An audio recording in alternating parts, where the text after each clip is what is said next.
gentlemen, you are watching the Potsy and Tino show. It's the Potsy and Tino show. Talk the facts and let opinions blow. Laughs, hot takes, and maybe a rant. Two best buds with a mic and a plan.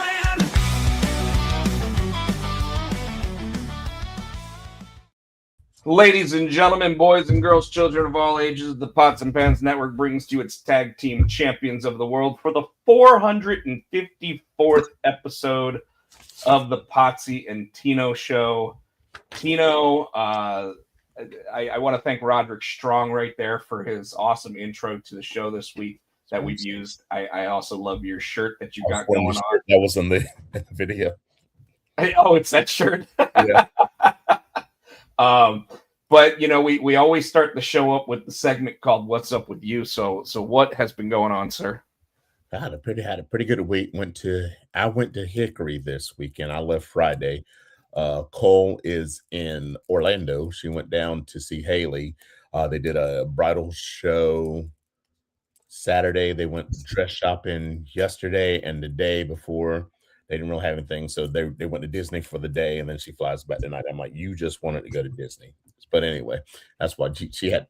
So she'll be back tonight. That's why I may have to hop off here early if we're not done. But hopefully we may be done by then. Other than that, not a whole lot going on. Like I said, had a good time in Hickory. Had a blast. Trying to think of anything exciting's happening. Yeah. Had to go to. So you know that. Matthew is getting Nicole's old car, right? Because she got a new car. He's getting her old car. And I was going to leave it so Matthew stayed with my father-in-law while Nicole and I were out of town. So I moved his car, and I was going, all right, just in case he wanted to go, driving. My father-in-law was going to take him driving. And as I was backing it out, the brakes started making noise. I'm like, well, fuck. And so Nicole was like, well, yeah, sometimes it does that when you're backing up and you hit the brakes. I'm like, well, that's not good. So I took it, dropped it off last night, took it to our place where we normally go. And I dropped it off last night so they could look at it first thing this morning. Yeah. So it's a 2012. Yeah, it's a 2012. That bitch needed front and back brakes and rotors. I'm like, all right, cool.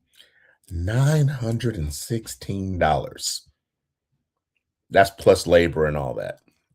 Wow. So I'm like, God damn it. And he said, well, you could break it, we could, maybe do one this time and maybe break. But I'm like, he's getting ready to start driving this summer. He's gonna get his license. I just fucking bit the bullet and just knocked it out. I need him to have a safe car to drive. You know what I mean? Just he's already not inexperienced driving, still first one. So that's all I need is for brakes to go out on him, or something's wrong with the brakes.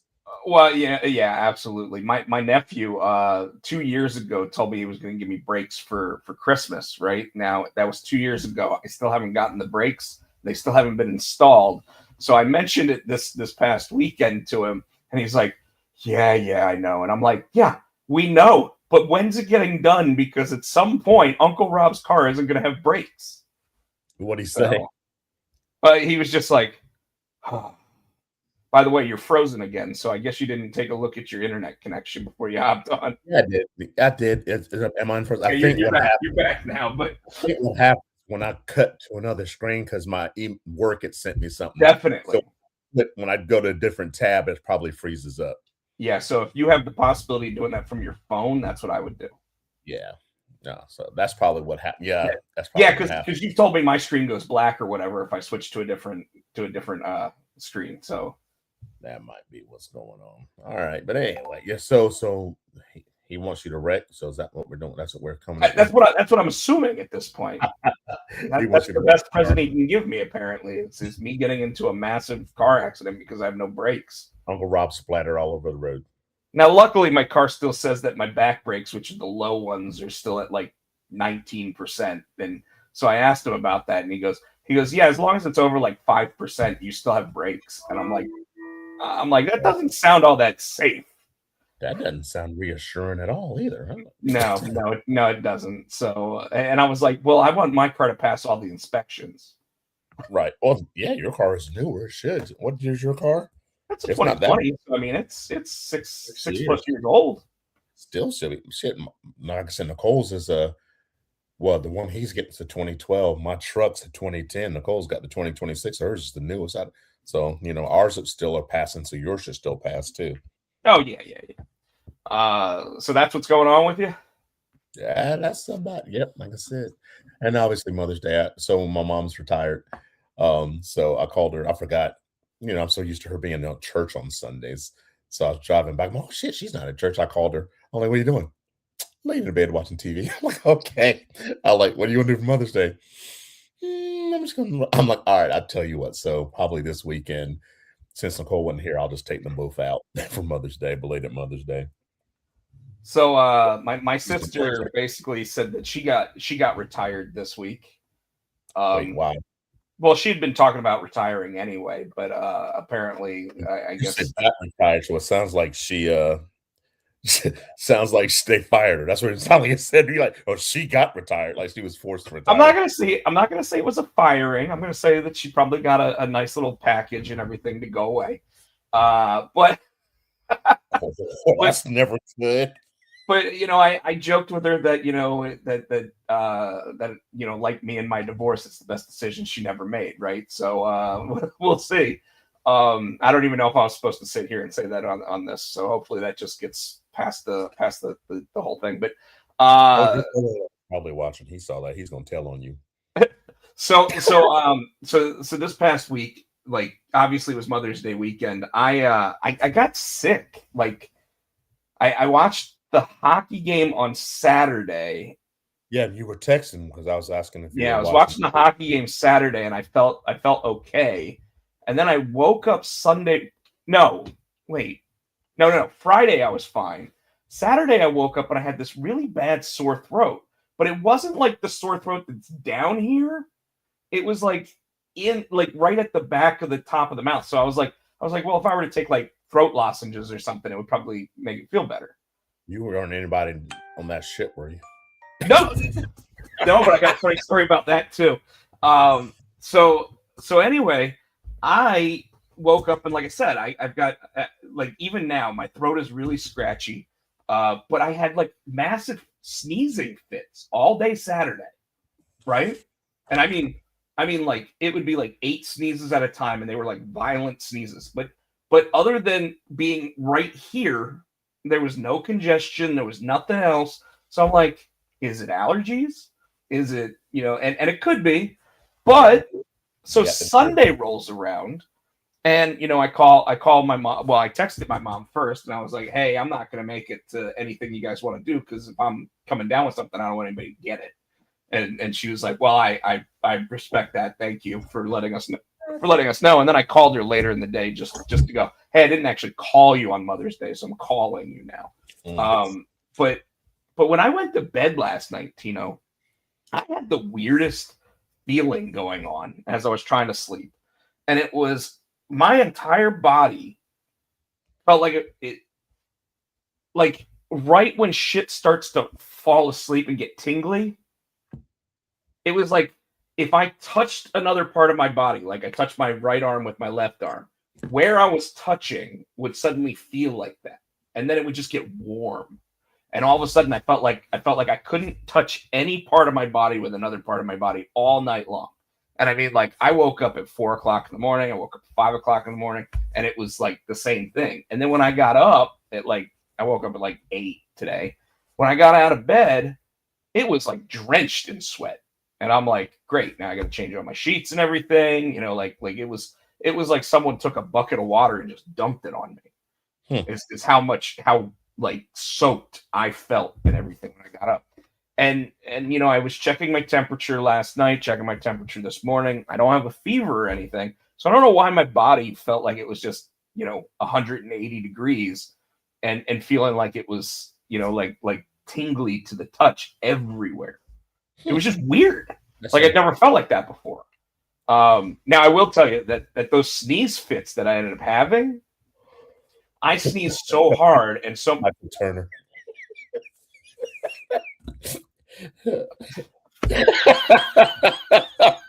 That's good enough to put up there. Yeah, Rob's mutant powers are finally coming into effect. You know, it was that radioactive cat that bit me outside. Yeah, right. But anyway, so I, like that's how I felt all night and getting up this morning. And now I don't have the sneezes, but those sneezes that I had were so violent that like I can feel it in my elbows and my joints where it just felt like things just hurt now. Well, you just reminded me, you're joking about that damn cat. That's why you can't come over here because you're allergic. You think some kind of dander might have gotten there? It's a cat dander? I can't I can't think that over 2 days of being kept in my own house that I wouldn't have, that wouldn't have subsided, you know? Yeah. So I don't know. But yeah, anyways, also wanted to give like when you leave the house, does the cat rub on you? Could it like got on your clothes or something? Yeah, the cat rubs on me, but it's never seemed to have any kind of effect. Well, I'm saying it's like in your clothes, so maybe it's in the air. I'm just trying to figure it out. Then No, I don't think so. I think I just caught a cold over the week, like Friday, and but those are weird symptoms. I never heard of symptoms like that. Yeah, I don't know. I don't know. Okay. So, wanted to give everyone a heads up that next week I will be leaving for Las Vegas at 7 in the morning on Monday. So, is that a comic book thing? What's that? Is that a comic book thing? Yeah, I'm flying out to Vegas for the licensing expo, which is where you try to get your characters picked up to be toys, cartoons, movies, apparel. It's the first time we're doing it. I've been talking about it a couple times on the show, but I'll be gone for that. But the show actually doesn't start until Tuesday. So I thought I was flying out Tuesday, but apparently I'm flying out Monday. Right now, my plan is to have a show, because I'll be bringing my laptop with me, but that all depends on, internet connections and everything else. So, but as of right now, I am planning to do the show. If that changes, everyone keep an eye on the Potsy and Tino Facebook page, because that's where I typically post when we're not doing a show. So that way everybody will know. And Tino, obviously, I'll let you know after I land in Vegas whether or not my room will be ready and everything else. Because I think they are 3 hours behind us, which means me being out there means 4 o'clock in the afternoon to do the show. So 3 hours. They're 3 hours ahead then. No, because if it's 4 o'clock there, it's 7 o'clock here. So they're right. So they're behind. Yeah, that's right. Got it. They're behind 3 hours. So but I believe that means that 7 o'clock here will be 4 o'clock there, and I'm supposed to get into Vegas at like 10 a.m. So I mean, it's not like I shouldn't be able to do it unless the hotel room's not available. Because sometimes hotels don't let you check in until 4. Right. Yeah, 3 or 4. Yeah, 3 or 4. So I want to make sure that I can get checked in and everything to do it. Michael Turner also just pointed out the Canes are 8-0 in the playoffs. By the way, just to tell you how amazing of a feat this is for the Carolina Hurricanes. They are the first team since 1985 to start a playoffs at 8-0. Okay. And Colorado, who was 6-0, lost game 7. So they're now 6-1 in the playoffs. So they can't even tie that record. But since 1987, when every round of the playoffs went to a best of 7, so you have to win 4 out of 7 to move on. Ever since they did that, this is the first team ever to do that. So how many more they have to go to? Because I don't watch. If they want to win the Stanley Cup, they've got to win 8 more games. Oh shit! So we are halfway there. So right now we can play that Bon Jovi song if we want to. We're living on a prayer. We're halfway there. So and I put that out of order so we don't get sued for it. But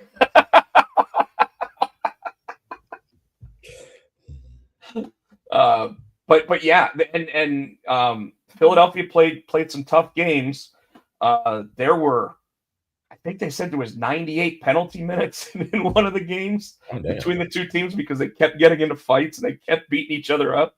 And the Carolina Hurricanes, much to their liking, they got under the Philadelphia Flyers' skin so much during the second series that the Flyers were attempting to start fights and getting penalties for it, to the point where like the Carolina Hurricanes guy, Keandre Miller, at one point got put in a headlock.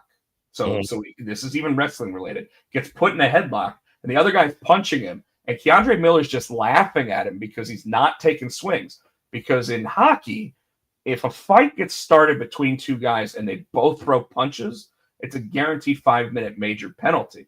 But if only one guy throws punches, the other guy only gets a roughing penalty, which is a 2-minute penalty. So the other guy goes for 5 minutes and you go for 2. So the guy that wasn't doing it, he only got 2 minutes. Correct. And then right after that fight happened, another fight broke out between Shane Gostisbehere from our team and I believe a guy named Konechny for Philadelphia. And when Shane Gostisbehere got into this fight, he wasn't throwing punches like Konechny was, but he wrapped his arm around his head. So he had his head in a headlock here, and he dropped with a DDT. On the ice? On the ice. Well, they were in helmets, but still. I don't know if he had his helmet on at that point. Because you got to think, when he wrenched down on it, the helmet probably popped off. That's attempted murder. Well, I'm gonna say just like a professional wrestler, he cradled that head pretty well. That's attempted murder. Professional hockey is the only sport that has ever had people brought up on charges for attempted murder. Well, you know me, like I've gone to a few hockey games, and I've gone with you more than anything. But I mean, the first hockey game I went to, so Nicole's a teacher. So, every once in a while they'll get tickets to go. And Nicole's like, so I went with her and a bunch of her friends.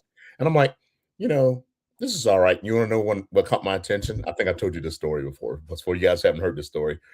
So we're watching the game and it's kind of cool. It's interesting. And then the Hurricane scored. And all of a sudden on the screen, woo! I'm like, what the fuck? It's Ric Flair. I'm like, I love hockey. every time they score, I look at the screen. That's what got me into it, was Ric Flair, woo. And then I saw my first in real life hockey fight. I'm like, oh, this is fucking awesome. Because it was a brawl. I mean, helmets, the gloves came off. So the PNC Arena that the Carolina Hurricanes play as now called the Lenovo Center. Lenovo. They've changed that name so many fucking times. So with the corporate sponsorship, and you know what, I should know that because my brother-in-law Shane works for Lenovo. So the Lenovo Center is the loudest building in hockey. And we're talking it gets up to like 120 decibels in there.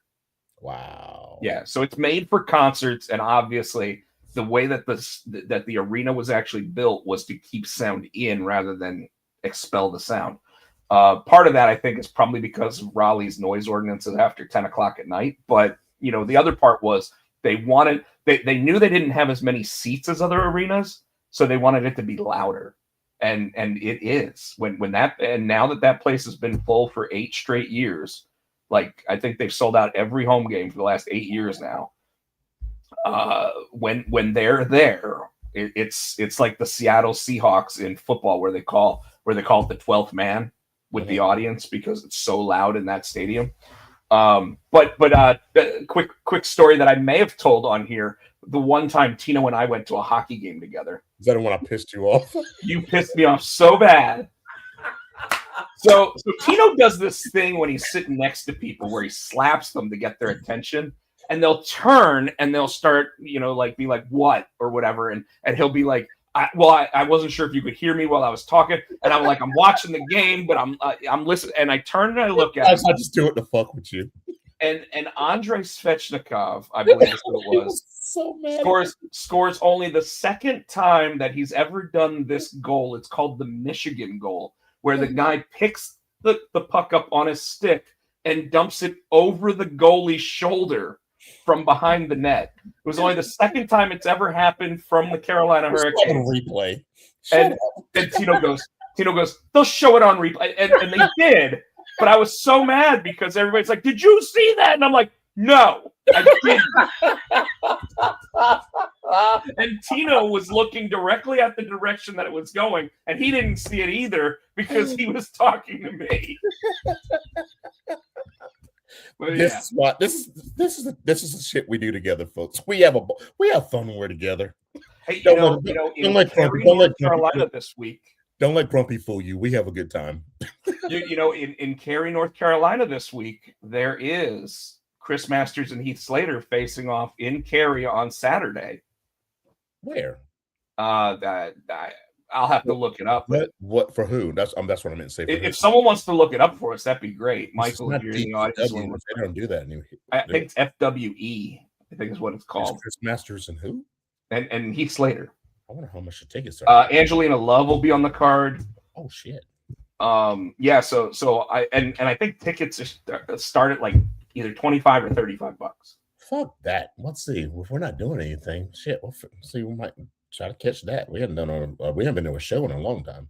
Yeah, and obviously that's probably going to be one that'll have, you know, intermissions where you get to sit there and meet the wrestlers and everything else. So who knows, you know? But I wanted to let you know that I thought I sent it to you, and you know why I didn't send it to you in a text was because I looked it up and it was like 6:30 in the morning, and I was like, I'm not texting him this early. You would cuss me out. I would cuss you out. I was like, school's probably out right now. Tino's not going to be awake. You know, because if Nicole's getting up, maybe you'd still be doing something. But all right, Tino. Let's do it. TV and movie watching this week. I got to see Mortal Kombat 2 this week. So I'll talk about that, but I want to hear about your thoughts on the Watson finale. I thought he was going to die. And I said, if they end this, I don't know if I like the way they wrapped it up. So do you think, though, that it's possible that they added a last episode late because they already knew they weren't getting renewed? They had to, because that last episode, because it went from the week before, Watson's back and Sherlock's back and he has amnesia, to like this week. It wraps up. He's got his memory back. You know, Watson solves it and and then he gets back with the ex. It's like they just it seemed they threw one of those series ending moments at the end of it, is what it felt like, because he started talking about like he had a dream where he was with Mary again and all this other stuff, and then she kisses him and then they show that sequence, and I was like, I don't know if it was a whole episode or if it was just like that last 5 minutes, but they definitely threw that in there. Yeah, that, and then the whole, because I told you what's her name, the psychopath doctor. I told you she had told the other girl about her dad. Remember, because Sasha mom mentioned it. About her dad. Remember, because Sasha. Yeah. So it's like it just seemed like everything they wrapped it up like it was hanging, and then they just wrapped it up with the twins, with the brothers, and then the kids, and right? The triplets. Sasha, and what pissed me off though was Sasha and Steven's like, yeah. I'm like, no, they're supposed to be together. No. I was so mad. Nicole was like, calm down. I'm like, no. I totally get why you feel that way. I also get why she was like, calm down, because I can see it from both perspectives there. But yeah, it did feel like they just broke them up for no reason, which obviously sounds like it was something that was going to. So it is FWE, May 16th, 2026, Cary Sports Headquarters. HQ. Yeah, okay. I think I know where that is. But Thank you, Michael. And then they teased Shinwell and his new chick. They're gonna get married. Then she's like, if you go do this, and he went anyway. And then he came back, and then they kind of made up. And I'm okay, so I'm assuming they're okay. So everybody's okay except fucking Sasha and Stevens. I was so mad. And then because even what's her name got her place back in the group. I mean, they wrapped it up. But like you said, I think that whole episode just felt forced to me. Yeah. You know what I mean? I was pretty disappointed with it. I'm glad that it seems like they knew that the writing might have been on the wall, that they weren't getting a third season, because they were able to wrap it up. Whereas so many other shows, it's like Heels. Yeah. What the fuck happened to Stephen Amell's character? Yeah. What happened to Jack Ace or whatever his name is? And was it Found, and our other one, the other one we watched, Found, and the doctor did, or the smart guy, started with the I. Started with an I. Irrational. Irrational. Yeah. Yeah, Irrational definitely and you know what though? Those are both on NBC. What do you mean? So do you think The TV shows they were both on NBC. This was on CBS. Yeah. So CBS might have said that because I'll tell you, I just read today that the last decision that they made on NBC for what's staying and what's going was, and surprisingly, it was the original Law and Order for another season. Like they apparently were hung up on wanting to make budget cuts on the series, and were just taking their time. And I guess they finally said, okay, well, we'll do the same thing that like SVU does, which is not every person on the team is there every week anymore. So it's almost like you only have 2 of the detectives working a case rather than the 4 detectives working side by side on cases. Well, they start doing that a lot in shows, and not just that. Like we talked about it before. Trackers start off with this whole cast, and then the first lady disappeared, then her partner disappeared, the other lady disappeared, and then they switched out the tech guys. You know what I mean? Yeah, and that's a good segue into Tracker because I know I watched the new episode today. Which I think there's still one more because he definitely called Russell, his brother played by Jensen Ackles, in probably the last episode you saw. I watched last week where the ones where they the old man was some kind of So the one that they'd been talking to for the oxygen. Yeah. How's this old octogenarian with oxygen mask fucking people up? He fucked that man up in that cabin. I'm like, well, now he might have swung that oxygen mask like on the spots where we didn't see it, where like he dumped the guy in the ice box and whatever. Yeah. It's possible that he just hit him with his oxygen tank. Yeah. And again, this motherfucker just walking around just shooting people, double tapping people. Oh, you're gonna love this week's episode. My favorite when he was up there and they had the old man down. He's like, I said he's gonna shoot that oxygen tank. Watch. You knew he was gonna shoot the oxygen tank, so that old man can't even breathe now. No, that's right. And the ambulance had to come get him. He's like, he's dying. He can't breathe. Well, yeah, you blew up his oxygen tank. And then Rennie smacked the then now Rennie's in on it because hit and run. She smacked the shit out of the dude with a car. I'm like, the fuck is going on? Yeah, and I love how they're like, oh, because he's old Tennessee Mafia that like we totally get off scot-free. Like no, you still murdered motherfuckers. like you are going to be held for murder. Oh, like Coulter was not in self-defense. No. And in fact, in almost every situation where he kills somebody, it is not self-defense. No. Maybe once. So I am gonna tell you. So they in the latest episode, so the one that happened, I guess yesterday that you haven't seen yet. I am gonna tell you something that happens in it because there's a line that gets said that just made me laugh. Okay, you're just gonna spoil shit. It's an insignificant line except for how we talk about the show. Okay. So one of the characters sits there and says, I left the cop stuff to you, Coulter.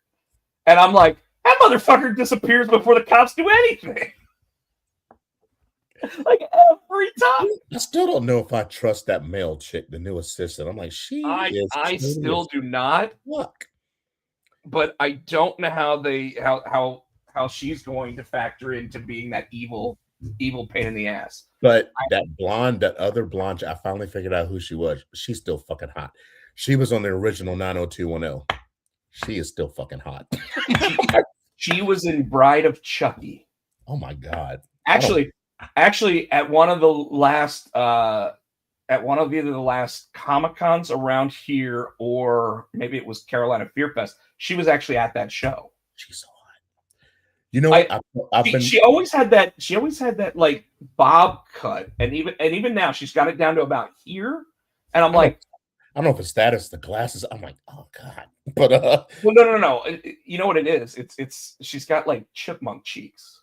I don't know. It's something. I don't know what it is, but and then so also something else I realized here recently. So I've been watching Modern Family. And I'm looking at this chick. You know who she is? You remember Billy Madison, the teacher? I didn't realize that was her. I'm like, That's who that. And I love Billy Madison. Yeah, And you're talking about Claire. yeah, and I'm She looking was at her. she was.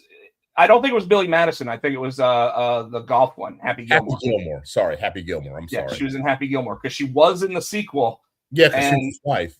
yeah, She died. well, and she died, but then they have the dream sequence where Yeah. she's still sitting there wearing the negligee and has the big beer in her hand. So I'm looking at her and looking at her, and finally, I just went to Wikipedia. I'm like, I've seen her, and as many times I've seen Happy Gilmore and loved that freaking movie, and just saw the damn sequel. I finally put two and two together. I'm like, that's who that is.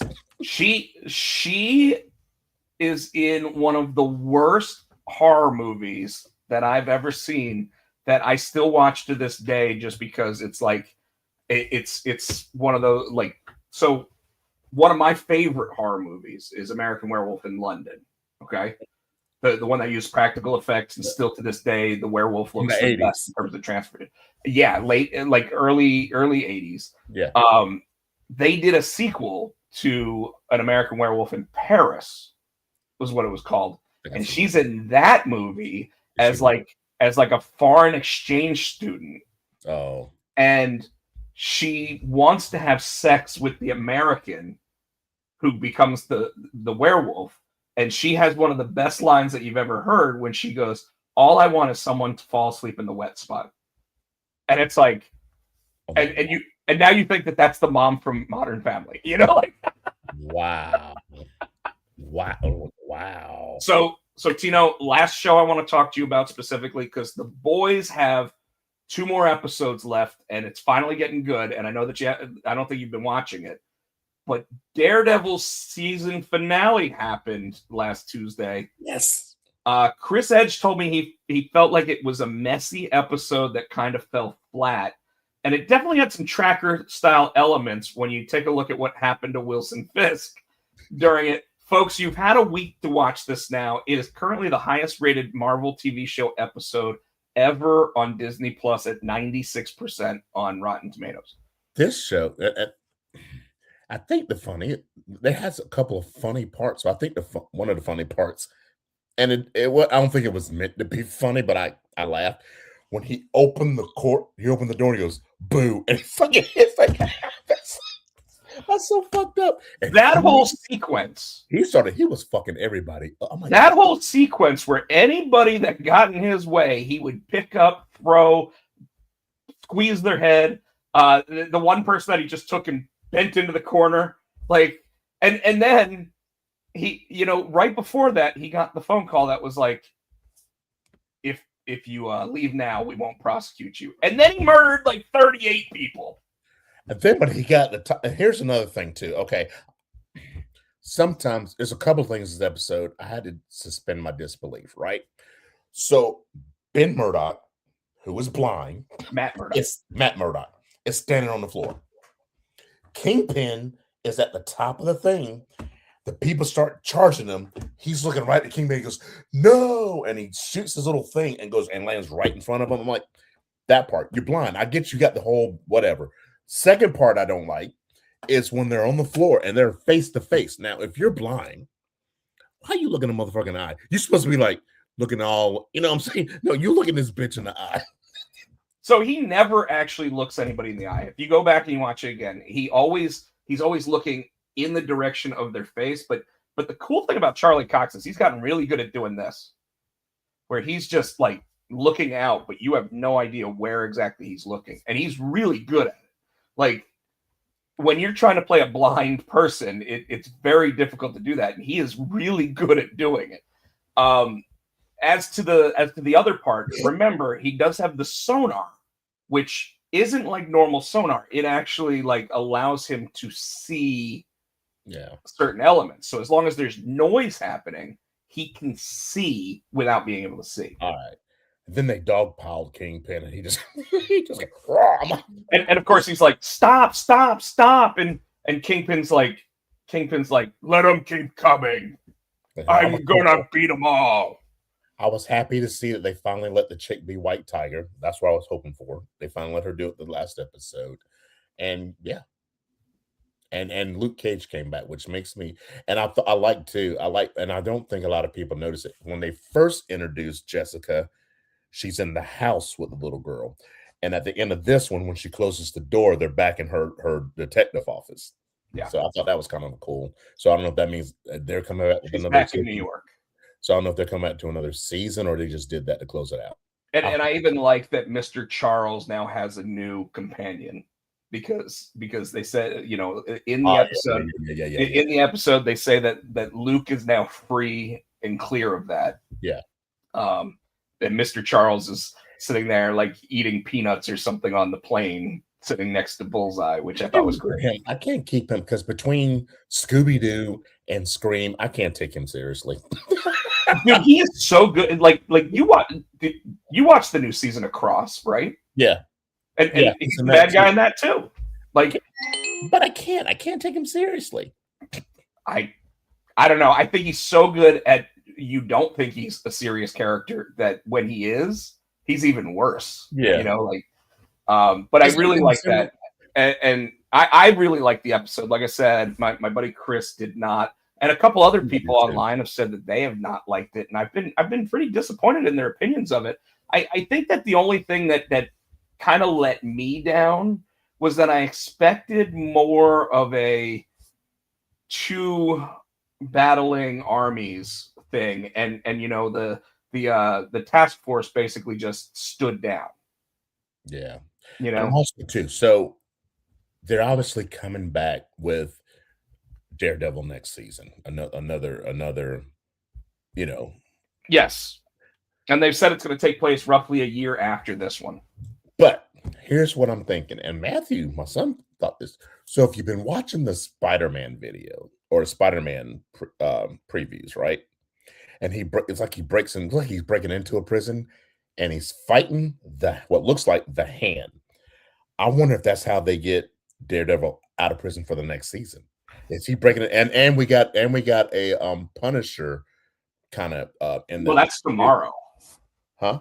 The Punisher thing's tomorrow. Yeah, but I'm saying Punisher is going to be in the new Spider-Man movie, so I'm wondering if that's going to bridge somehow. Punisher might lead into the Spider-Man thing, and I'm wondering if that's how they get him out. Because Daredevil's in prison, he's done. How are they going to get him out? You know. Well, and so that was one of the things that I didn't like about the episode. They give Kingpin a deal, but they don't give Matt Murdock one to leave town too. And why is this bitch just standing on the beach looking slow and just looking out the ocean? Where the fuck are you? Well, he's still upset that his wife's gone, so he's in a country with no extradition. Okay. Like it's not like he didn't have money. Yeah, that's true. Well, they said they froze his assets. So I wonder if when he left, they unfroze him. You don't remember that he had? I mean, he had all of his legit money was probably frozen. Got it. Yeah, that's true. I mean, he's the kingpin of crime. You know, that's true too. That's true. Didn't think about So Tino, last thing I'll say about what I watched this week, I did go to see the new Mortal Kombat movie. Carl Urban playing Johnny Cage.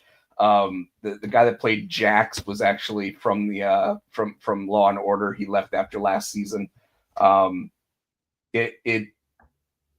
was pleasantly surprised by it. I thought I was going to be sorely disappointed, but if you go into it thinking this is going to play out like the video game, you'll be happy. If you go into it thinking they're going to have a really good plot, you're at the wrong movie. Same thing with Street Fighter, I'm sure. Oh, Street Fighter, I think is going to be trash, but I'm still going to go see it. Like, it looks like trash. So, I mean, the best thing about it is Cody Rhodes sitting there going, is nobody going to say anything about Ryu making a fireball? So anyways, Tino, we're already 40 minutes into the episode, so we gotta get going. We do have some sad news this week. The world lost WWE legend, and I hadn't heard about that till I started watching Dynamite. That's when I texted you. I'm like, "Fucking Ted Turner's dead." I didn't. I guess I was busy. I didn't see anything in the news. Nothing came up on my phone. If it did, I didn't really see it. And tell me if I'm wrong here, but watching SmackDown this week, I don't remember WWE doing a tribute to him, did they? They didn't do a tribute, but before the show started, they did a graphic that stayed up for about a minute. Oh, okay. Yeah, they did. Like with all the footage that they own from WCW, there are the moments where he signed the match between Hulk Hogan and Ric Flair, and they didn't show any of that. No, all they did was a little, a picture of him and said, Ted Turner, and then had the The years, yeah. And so, yeah. A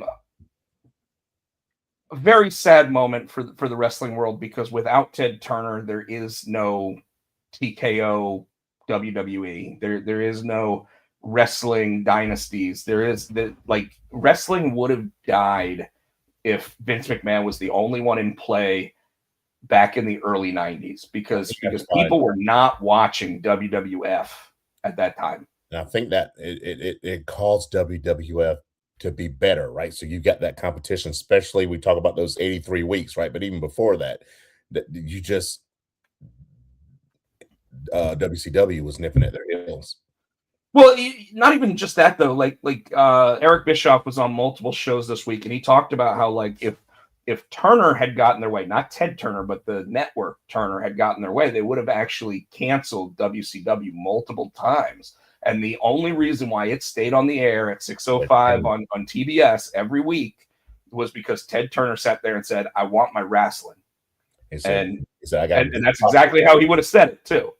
At the same time, he's also the person that when Vince McMahon was sitting there doing one live episode and 3 taped episodes every month, Eric Bischoff went to him and said, "Give me 2 hours live every Monday, and we can surprise these guys and actually put on a real strong thing." And WCW wouldn't have. I don't think he'd have bought it. But I was reading somewhere, looking somewhere too, and I've heard this before. Ted Turner tried to go into business with Vince, and Vince is like, pretty much insulted him, like, "No, I don't want partners." Yeah, I don't want partners, and you can never make it in a wrestling business. And Turner said, "Hold my beer." Well, so Turner said, "Hey Vince, look, I'm in the wrestling business." And Vince was like, "I'm in the sports entertainment business." But I want to point out one of the things that Eric Bischoff, after years and years and years of saying that he asked Ted Turner for 2 hours on Monday nights live, Ted Turner sat there and was the one that made the decision to go against Monday Night Raw. They could have had any other night on a Turner network, and they decided and chose specifically to go against Raw. And wow. and it was because of him. He made the decision. Whereas Bischoff for like 20 years said it was his decision. And now Bischoff has actually gone back and said, no, Ted Turner made that decision. So Tino, we normally give 10 seconds on the board for a lost loved one of the wrestling industry. Yes, we do. So we will go ahead and do that. So we got 10 not 10 minutes. That'd be a long ovation of dead air. Yes, it would be. I'm like, why is it so long? 10 seconds already feels like forever. All right, ready? To Billionaire Ted. Here we go.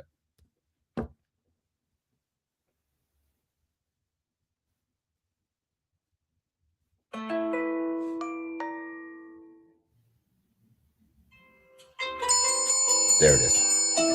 What was the other one? Because my phone wasn't on vibrate, so like I had text come in and then another thing notification. I was like, nope, it's not 10 seconds yet. Ted didn't even get his 10 seconds. Yeah. Vince McMahon bought him at 7 seconds. So, all right. Now I guess it's time to jump into the actual world of professional wrestling. If you're ready to do it, Tino. Let's do it. Monday Night Raw, we had something. I'm not going to go into all of the WWE results because obviously we had Backlash this week. So of course we're going to talk about Backlash. But one thing stood out to me about Monday Night Raw this week, and that was the ruler coming out and saying that because the U.S. Championship didn't have an open challenge anymore, Oba Femi's going to offer the Oba Femi Open Challenge. And I have to ask you, after Kevin Nash came out this week saying that the WWE should allow outside company talent to take part in this to make it a true open challenge, how do you feel? They won't do it. It'll probably be anybody from Raw, NXT, or SmackDown. I think the only outside they may allow to come in is whoever they're doing outside business with, like a AAA or a TNA. TNA. Yeah, I don't think they'll let anybody else. Yeah, and even that, I don't know if Dolph Ziggler would want Oba Femi. Mm-mm. So yeah, maybe someone like Moose. That'd be another good one. I was walking on TikTok today too. Somebody was saying it'd be a good thing to help maybe bring Sheamus back, who's been out for a while. He probably won't win, but that'll. So I do think that at some point you're going to get a Sheamus versus Oba Femi match if Sheamus actually is going to continue to go, because obviously right now I think once again he's hurt. And I would have heard. Yeah, he's hurt. He's been hurt since December. So yeah, he should be hopefully he's about ready to come back. And I was thinking Braun Strowman, but apparently Braun Strowman's been talking shit. Well, Femi.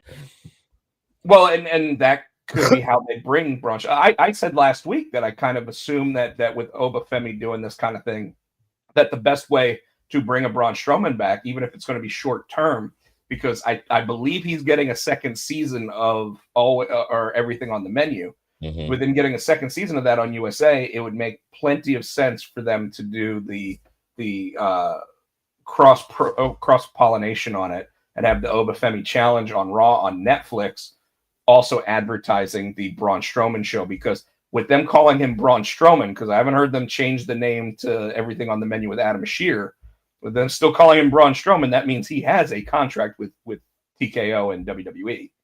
And they could probably use this to bring one of those big guys up from NXT, like the I can't even remember his name. There's two of them. There's the dude that wears the chains, as the black dude with the dress and chains for Booker T, and then the dude who's been tagging Booker T, talking about that dude.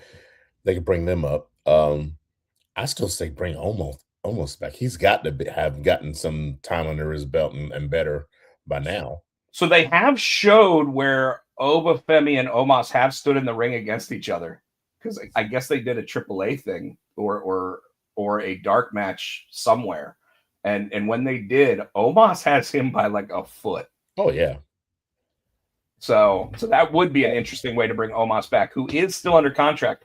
You know, one of the things I didn't post up here, and I guess while we're talking about the possibility of AAA talent, it's a good time to go ahead and mention it, that WWE at Backlash actually announced that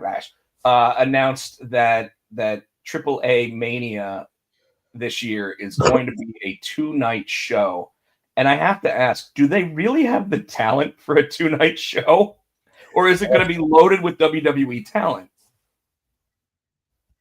Because I saw that and I was like, they always have the same wrestlers wrestling the same people. I think they're gonna flood it with that WWE talent and probably a lot of NXT talent. So you don't. So with Oba Femi, you don't see them bringing in outside talent unless it's partnerships.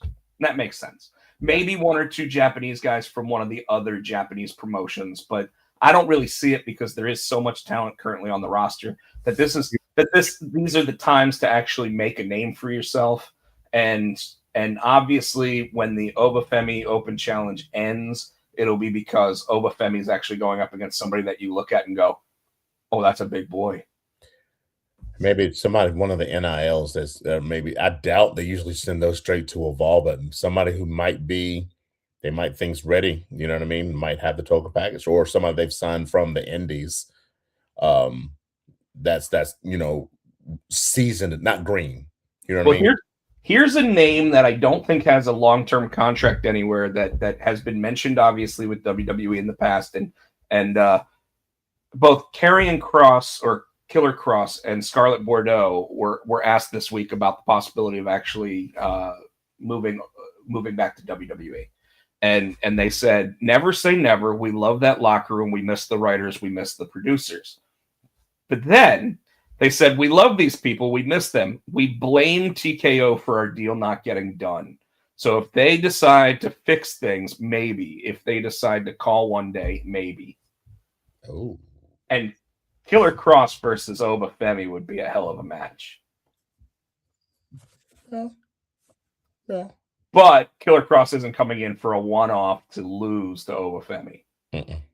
So Did you have anything else from Monday Night Raw you wanted to discuss? I really don't. No. Okay. No, I think no. Let me see if I've got the NXT results pulled up. I believe I do. Okay.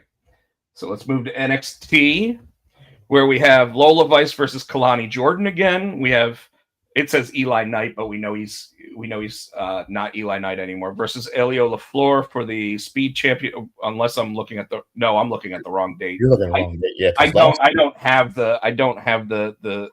Wait, Yep. actually, hold on. Last week was Lola and Lizard Boy against Yes, Mr. Iguana and Lola Vice versus Izzy Dame and Nico Vance, and Izzy and Nico ended up winning that match. Here are the other things that happened. Zarya appeared to challenge for the North American title. I think that's a little bit of a step down for Zarya at this point. I think they're trying to rebuild her. They're trying to because I think what's going to happen, because Tatum's already been the world champion once, and people fucking love Tatum. And I mean, they'd probably push her back into the main roster, or not the main roster, but the main event, because she'd probably be ready to go to the main roster. Zarya might still need a little polish, maybe. So you know what I mean? So what do you think of this kid, Mason Rook? Which one was he? He's the big dude who wears the shirt, kind of looks like an even fatter Kevin Owens. That's the dude that I think I sent you the TikTok. They were showing him from the Indies. That motherfucker can go for a big boy. He reminds me of Vader because he's big, but he's fucking athletic and fucking he can do the fucking lucha stuff. Yeah. I've only seen clips of him online. Well, I don't think he's going to be allowed to do half the shit he did on the Indies. No. And but his finisher. I hate that they won't let him do that, because that's what they need. I hate when they get people who are fucking awesome on the Indies and he's not hurting anybody, but they water him down because I guess they want to be able to have control and whatever they want. But the dude can do it. Let him do it. Well, I agree to a degree. I think that there are times that you break out special moments. So you don't want to do it on every week. Yeah.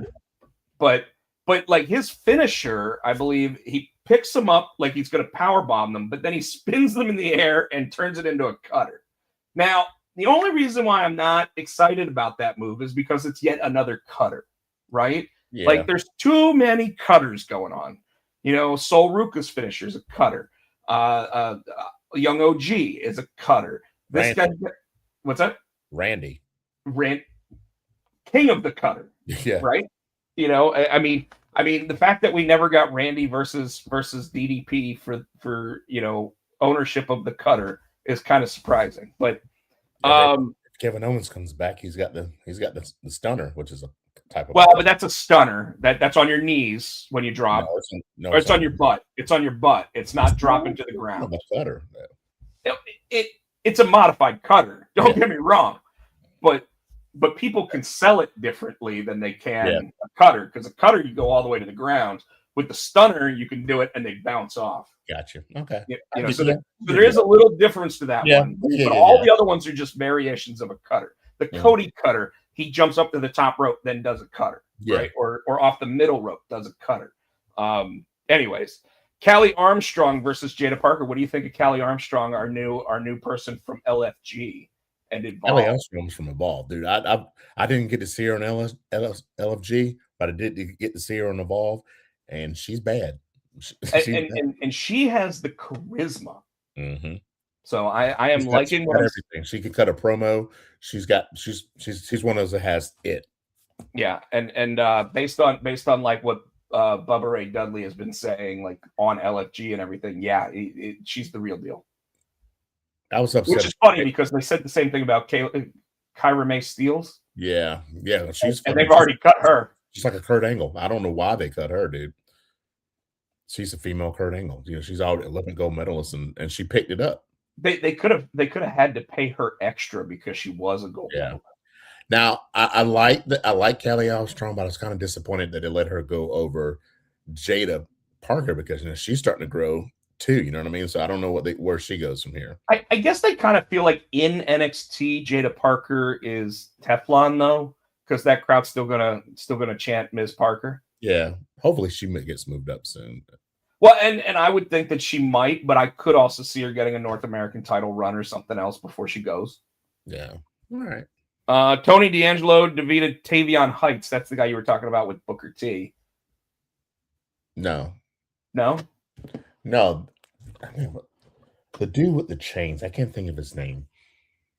He was the Troy, Jasper Troy. Yeah. who lost this week to Jackson Drake. Yes. Because of the female China. That's what I wanted to fucking talk about. Can we not be original? Can we not be original? Well, now hold on. Looking chick with the damn sports bra and the black tight thing. It's China all over again. So I agree with you there. I also think that someone who's giving Booker T fits every week shouldn't be selling necessarily to someone like her. Now, the only reason why I'm saying that is because I think that she would have been better off if they put, like, if Jackson Drake went against Ricky Saints before he left and she came out and did what she did to Jasper Troy, I'd be okay with that because he's a littler guy. But Jasper Troy's a big fucking dude, and he's selling like a cruiserweight to this woman. Yeah. You know, this is the problem I always had with Keith Lee, right? Who, by the way, hasn't had a wrestling match since. In their defense, though, they have big dudes selling to China too. They need to build. I guess they need to build because she's new, so they're trying to build her up to that China thing. Did the Big Show ever sell to China? Mm-hmm.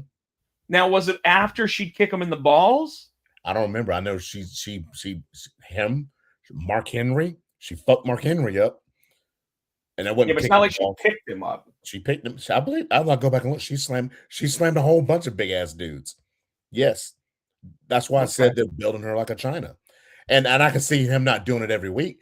But two, he was dazed because I think they dazed him. They did something to daze him, so he was already like this. So he sold right. He didn't just stand there and just take it and she just did it. He was they fucking jumped him and wore him down enough for her to do it. I'm okay with that. Sure. Other people are, if you've got a 3-on-1 beatdown, it doesn't matter how big you are. It's a 3-on-1 beatdown. And that's what they did for her. Now, if she just gone in the ring and he was like in his right mind, you know what I'm saying? They had to beat him in the stomach and power bomb. Yeah, I'd agree with you.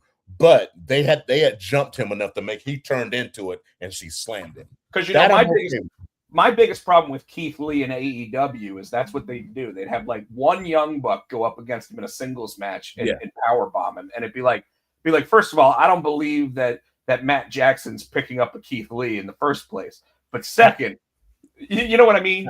Not when my favorite all-time Keith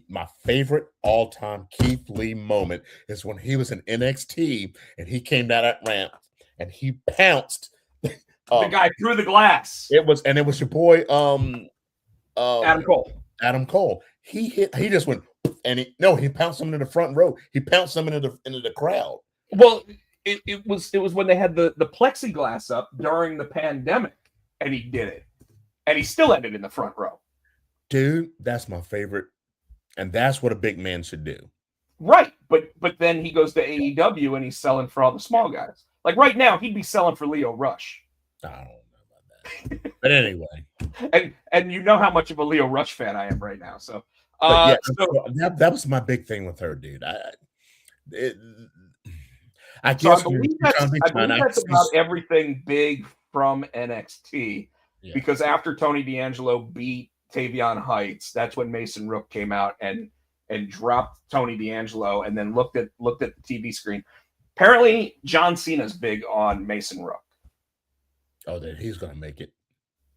So I think he, 10 yeyears ago, he'd have been one where in like Ring of Honor, Jim Cornette would have told him, you need to drop about 60 pounds. And this is like the Kevin Owens thing where Kevin Owens is like, yeah, whatever. And then just because he still got over, Jim Cornette had to eat his words. Yep. Although Kevin Owens is in the best shape of his life right now, and did announce on his social media about upcoming Canada events. Yeah. So let's move on to AEW. I believe I've got that pulled up. I might not, just because this thing loves pulling up weeks ago. May 6th, that would have been last week. Okay, cool. Your card for the night: Young Bucks and Bang Bang Gang versus the Death Riders and the Dogs. Sky Blue versus Jamie Hayter. Okada versus Brian Keith. Mina Shirakawa and Harley Cameron versus Chris Statlander and Hikaru Shida. Orange Cassidy versus Dax Harwood. John Moxley versus Juice Robinson in a Continental title eliminator match. And Darby Allin versus Kevin Knight in a world title match. That was a good match. But before we get to that. Oh, and an appearance by Sting. Yeah, for Jim Cornette. Before we get to all that, I think the part of the show that stuck out to me the most is when Hikaru Shida and Harley Cameron were backstage doing the interview. And Shida was trying to pump her up, and she just grabbed her shirt and she ripped it off, and she's standing there broad. She goes, I thought you had your she said, I thought you had your gear on. And she just standing there. She's like, no, but you still got me all hyped up. And then Renee looks at her and goes, you need to go put something on. By the way, sexy ass bra on Harley Cameron. Man, if she'd have fucking just ripped a little, we would have had a Janet Jackson moment if she hadn't. Yeah, because live television, you would not have been able to stop that one. You and I have been talking about a difference in the look of Harley Cameron recently, and she wore makeup this week. She hadn't been wearing makeup in a while. You think it's because like she'd done something to like her eye or whatever, and so she was just letting it like go natural for a bit? Yeah, I don't know. I just noticed this week she was wearing the makeup again, but like for the past, it seems like months she hadn't been wearing makeup. She's been looking different. So, tribute to Ted Turner at the beginning of the episode went on for about 10 minutes, was excellent between Tony Schiavone and Sting. Mm-hmm. Tony Schiavone basically saying that he had been working on the Turner Network since 1985. I was like, wow. And that's 41 years. I've been watching it since I was a kid, and when I first started watching it, he was young. He was a child back then. Well, no, when I started watching it, it was Gordon Soley. It was Gordon Soley. And then Jim Ross came, and then Tony Schiavone.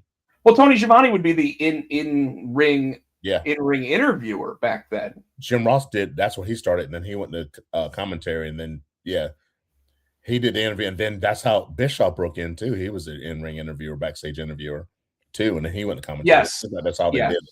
I remember that. So the night starts off with curtain jerker John Moxley versus Juice Robinson, because apparently John Moxley gets the first match of every week, it seems now. Well, he's got the Roman Reigns thing. I want to start it or finish it. He must, but it seems every week now he starts an episode of Dynamite. Juice looked good. Yeah, this match was better than I thought it was going to be. I've never had a problem with Juice in the ring when he was in WWE and NXT, and I don't remember what his name was at this point when he was there, but he was always good. Like remember when Kevin Owens first came in, his first match was against Juice, and Juice broke his nose. Yeah, in the first match they had. First half of the match was relatively tame, obviously, but when they picked things up, the pace of the show returned from break. Moxley scored the win with his Bulldog choke, but Juice put up a good fight. Yeah. Excalibur saying Turner Broadcasting System instead of just TBS in his intro was a nice touch. Yeah. And I like, was it on which one of the belts? He was talking about if you look at the side plate, was it the Darby Allin, the heavyweight belt, or was it was either the heavyweight belt, the TBS belt, or the TNT belt, has something to do with Turner on one of the side plates. I can't remember which one he said. Oh, well, I mean, the TBS and the TNT belts are obviously Turner Broadcasting Network belts. But there was something special that they had on the place. I can't remember what they said. I have to go back and watch it, but yeah. Orange Cassidy versus Dax Harwood. This had one of the best no-sells I think I've ever seen in my entire life.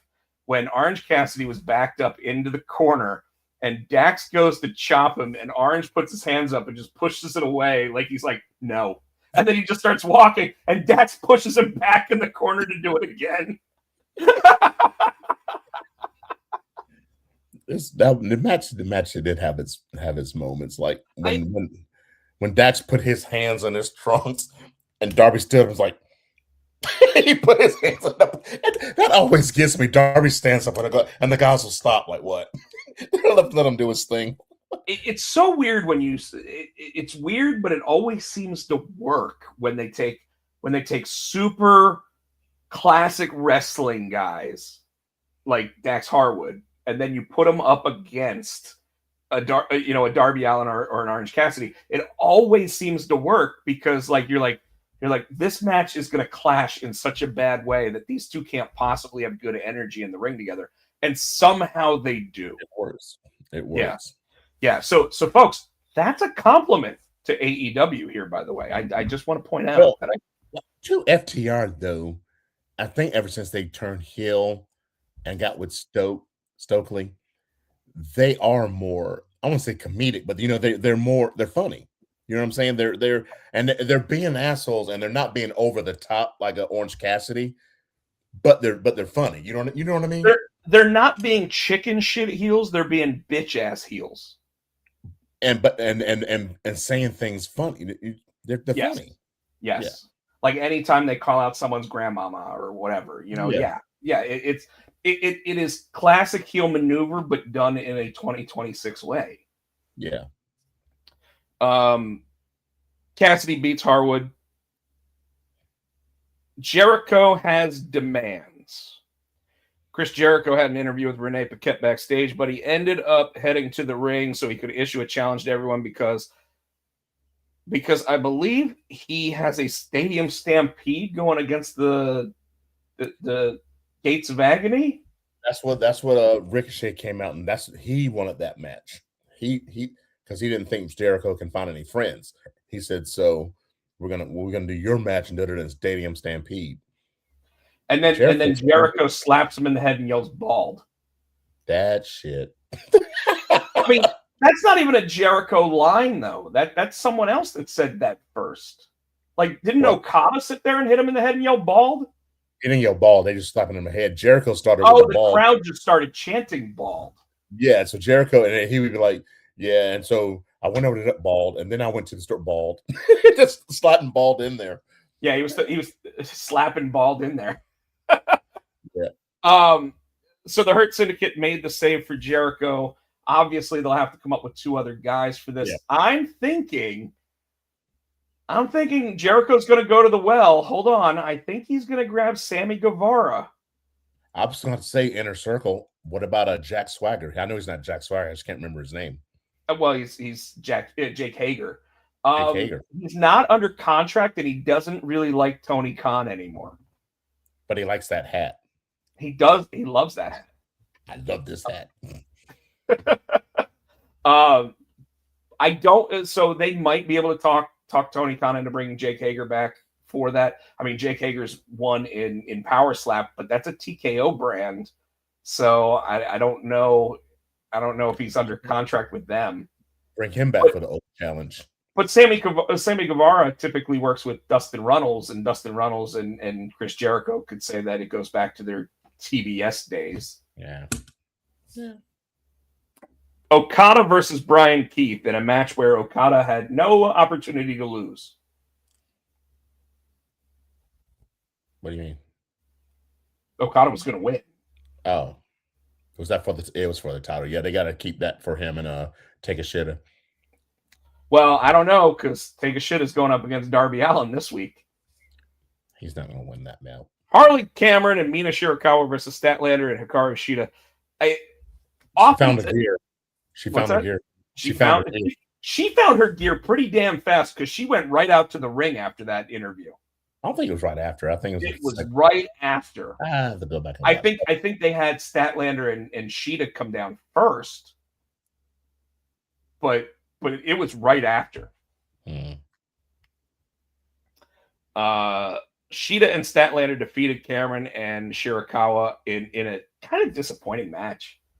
Like, I kind of felt like they had really good talent in the ring, and it just felt kind of flat to me. I don't know. It's funny saying that it felt kind of flat in a women's match. I don't think I care for that match because I don't know. It's like they put Stat and another chick to like throw them together, but they don't have I chemistry. think they threw both like all four like the 2 and 2 together because Yeah, but because Harley typically works with Willow. yeah, but I think Harley and the other chick had more chemistry than the other two. Sure. Yeah. Speaking of which, we got something that I find a little more interesting because they started doing this weird Will Ospreay, John Moxley thing backstage where Ospreay is now listening to the guy that he wanted to kill a couple weeks ago. And Samoa Joe pleads with Ospreay backstage to go with him and the Ops rather than Moxley. I just think that's going to be some kind of the Ops and the fucking Death Riders are going to have some kind of Ospreay in a shark cage. Yeah, they're going to have some kind of fight over Ospreay. That's an Ospreay on a pole match. No, but it's just I think that's what it's leading to. Then we got our main event: Darby Allin versus Kevin Knight. This match it was a good match. So, interestingly enough, Bleacher Report gave it a B+. Wow. I felt this match actually had like drama. I felt like it had chemistry. I felt like it had everything that you needed to really move along the story when you knew someone wasn't really going to win. Mm-hmm. And even this, it now also makes me see that that's why they gave Kevin Knight the rub over the last like 4 or 5 weeks to get him built up to take on this match, where WWE would have taken 3 months to build Kevin Knight to this moment. You know, AEW said, "Hey, we'll give you 6 weeks to build to this moment." Well, because they're trying to build future stars. You know. Sure. What I mean? Yeah. I'm not disputing that. In fact, I think that it worked in this situation because how often do I sit there and say that the guy going up against the world champion has no chance at going against him? And here, over the past couple weeks, Kevin Knight had beaten guys that were going up for world championships or had been multi-time world champions, Mm-hmm. right? So, I mean, it worked here. We knew he wasn't going to win because they've already been putting out there that Darby Allin versus MJF in a hair versus title match. They didn't put that out till that night. Well, but they had been putting out that Max did want his rematch. Mm-hmm. So now they're building it with a stipulation, but obviously they were already building towards that. And we already thought like they weren't going to move the title off of Darby unless he got hurt. I almost want to think they're going to swerve us again because I want to see Max bald. So this talks about that match and then says that Roosh versus AR Fox happened after it. Because it was on Collision. It was a 3-hour. Oh, that's right. But AEW after the 3-hour Dynamite Collision combination on Saturday night still put a show together, Tino, and it was called Fairway to Hell. Yeah, I didn't watch it. Now I want to try to pull up the results really quick. So yeah, we got 45 minutes and I'm out. So I think we're good on time. But I want to see if they're here we go. Results for it. By the way, if nobody knows what I'm talking about, Tiger Woods started this new. What's up, Helios? Tiger Woods started this new golf league that is a virtual golf league, but it uses real putting greens. So like your shot and everything is almost like playing one of those Golden Tee games, except you're actually swinging a club into like a screen. And then from there, when you get close and you end up on the green, it has a moving green and everything for it. Mm-hmm. Have you seen this? No. Okay, well, you're frozen again, so I don't know when we're gonna get you back. There you go. Okay. So if the green is supposed to be like this, it will actually like move the green to be in that position. And professional golfers play a round of golf like this, but there's a crowd in there and everything, so it's like a stadium game of golf, which is really fucking cool. Well, Tony Khan apparently rented the place out this weekend for Fairway to Hell because they had a match between Darby Allin and Pac where they fought all around this little arena. And Pac was taking backdrops into a sand trap.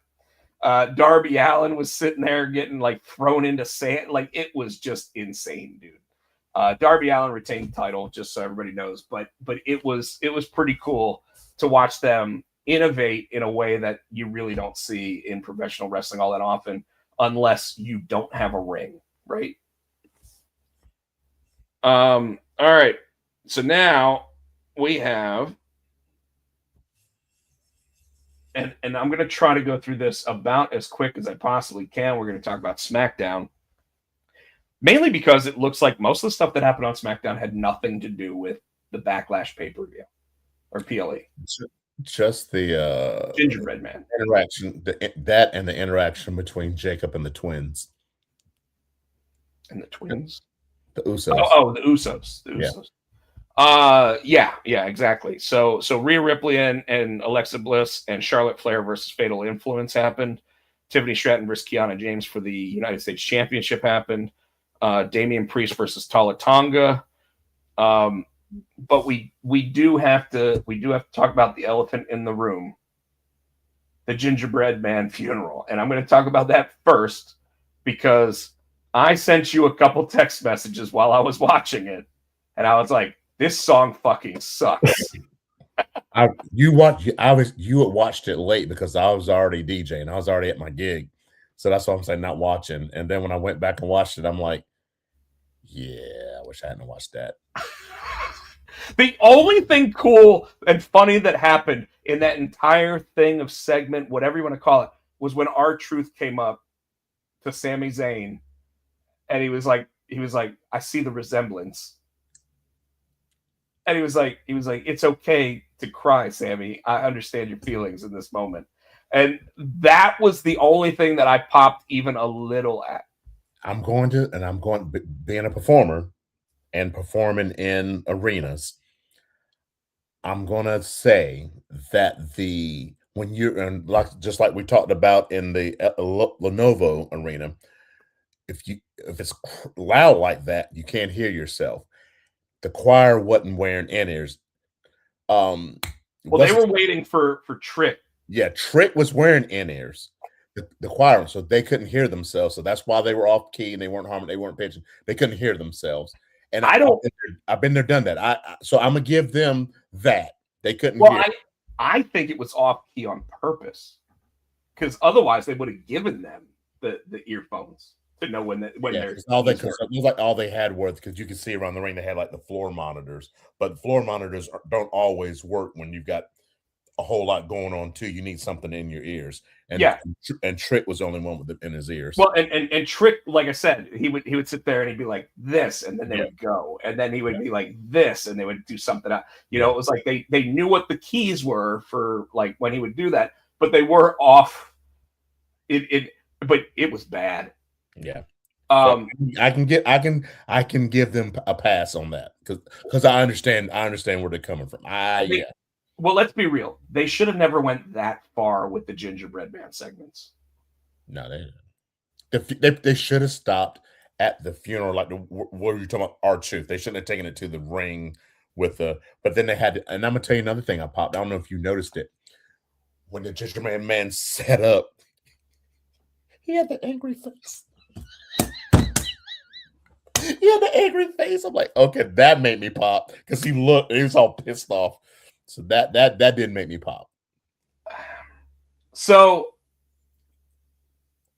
I'm gonna hold my actual statement about why I guess I'm okay with it until we talk about Backlash, because of something that happened on Backlash.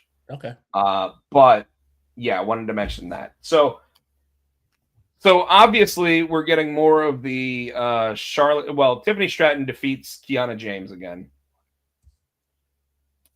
In a pretty sad match. It really didn't grab me. There was nothing about that match that made me feel like, okay, this is. And in fact, by the way, it was clunky. And Tino, you probably want to go ahead and say this as well. We want to go ahead and give our deepest hopes for recovery to Chelsea Green, who had open heart surgery just last week. Was it open heart or was it just like I thought it was like a 1-day thing. It's like an ablation where they can just do. Well, I mean, my open heart surgery was only a 1-day thing, but Well, but she can come back quicker. You were out. I think it was just I don't think it was open heart. I think it was one of those they could do it. she You know what had I mean? something corrected that was cardiac. So something in her heart Yeah, needed to be fixed. I think the same thing. My father-in-law, it was like an ablation where they didn't even have to cut him open. They could do everything where they just put a little slot and they put the stuff in you. And that probably is what it is. I mean, she's already been talking about, like, she even called them to say, "Hey, I've got an idea that I could that I could call in on the show and everything else." But we do want to go ahead and give our hopes for a speedy recovery to one Chelsea Green, who obviously still cares so much about the industry that it'll be interesting to see how quickly the WWE actually her to be back in the ring, because obviously that's going to be something where insurance and making sure it's 100% before you're allowed back. I'm gonna make a bold projection and say she's gonna be the champion by either WrestleMania or at WrestleMania. I think she's gonna be going for that belt for the women's champion. She's been the runner-up for the last two Money in the Banks. So, Paula Tonga versus Damian Priest ended with Tonga defeating Priest. How sad is that? I mean, he was former WWE champion. Now he's losing to Paula Tonga. I think though it was because it's story driven. I think there's a reason why. So I'm gonna wait and see. American Nightmare wants a fight, and Paul Heyman comes out, starts running his mouth, and then Gunther comes up and chokes out Cody Rhodes. Cody's getting ready to turn heel, and he's gonna be the next Paul Heyman guy. Okay. Now, Matt Cardona versus Ricky Saints happened this week. Mm-hmm. Matt Cardona, who was absolutely 100% at the top of the indies. So if he had gone to AEW, could have very well gotten himself an AEW title chance and won the AEW world title.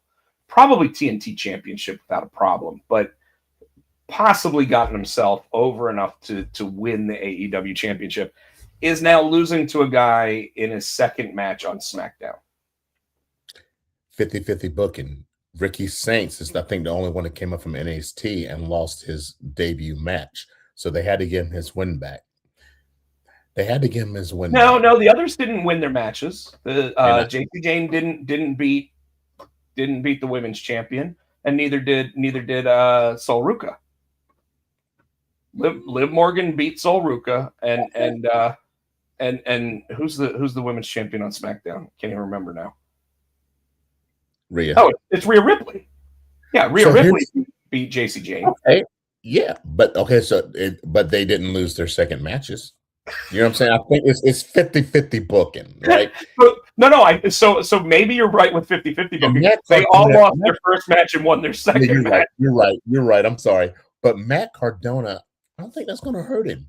Because I think, again, Matt Cardona, love him, but he's old. Make room for this newer talent that's going to be around longer. Well, I will say this. While it didn't hurt him, it definitely doesn't help him.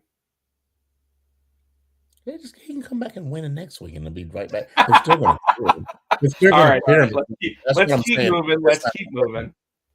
Did you see in the match between Paige and Brie Bella versus Nia Jax and Lash Legend, the gash on the top of Paige's head at the end of that match?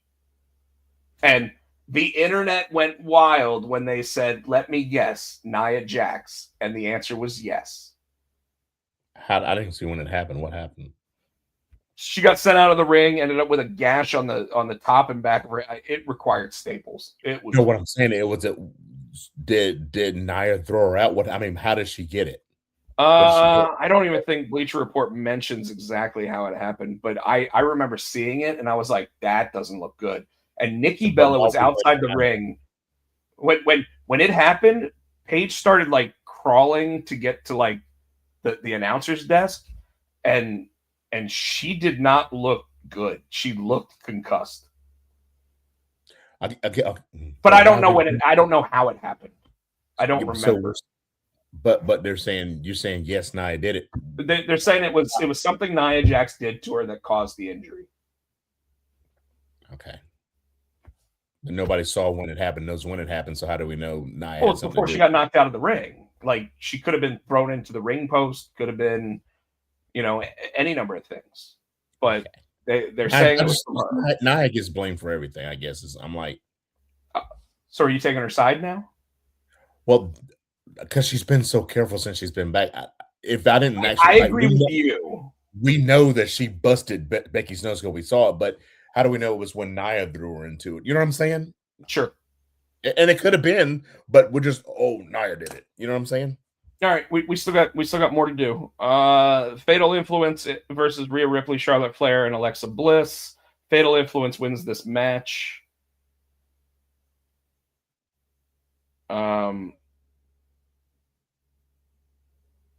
As Flair was about to help her partner B-Fab and Meechin attacked her from behind. So I guess they're moving up the Jade Cargill versus Charlotte Flair angle. Tama Tonga versus Royce Keys. By the way, I want to point out, this is the most matches I've seen on a SmackDown in a long time in one night. Royce Keys defeats Tama Tonga, which kind of upsets me. Not because Royce Keys wins the match, but because they look like they were building Tama up for a couple weeks, and now he's just thrown right back down. 50-50 booking. I think that, or I think he's getting ready to go to Raw. I think he's going to be on the team with Jacob. I think Jacob's going to form himself a little faction. I kind of think so too. I think he's gonna create his own tribal chiefism, and Solo's going to fall in line. And I think Zillow, they're talking about Zillow 5-2's coming in. I wouldn't be surprised if he's part of it. As far as I know, he's still under contract with MLW, and he signed a long term. So, we already talked about the gingerbread man, so let's move right on. Backlash. Now, you saw me when I sent you and VZ a text message. I actually wrote Backlash, and that was not a typo. Every time I see Backlash, I think Backrash for some reason. I don't know why. It just goes through my head that we're going to... the card for this show was... We had two matches on the ESPN2 showing of it, which were Seth Rollins versus Braun Breaker and Sami Zayn versus Trick Williams for the soul of Gingy.